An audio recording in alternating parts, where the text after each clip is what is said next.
everybody, theme, beat technique, and a short little tutorial.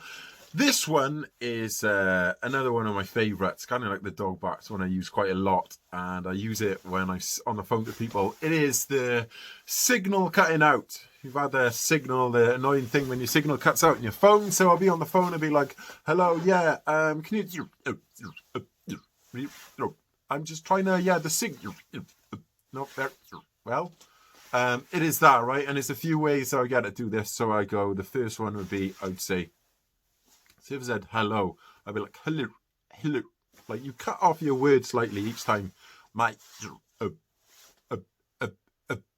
little stuff like that, right? Because that happens on your when your signal's going, it like chops in and out, chops words up, okay? So,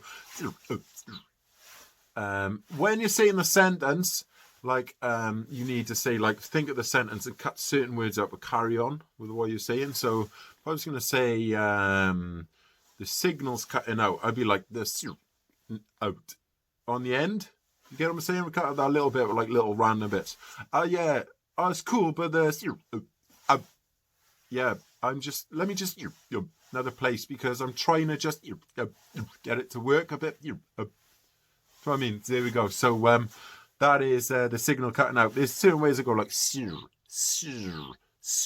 like your voice just like slowing down. There we go. Be random. If any of you come up with some random stuff, please let me know. I love learning new things. Cool. Take your time, stay happy, stay positive, and that's me for the day. Thank you.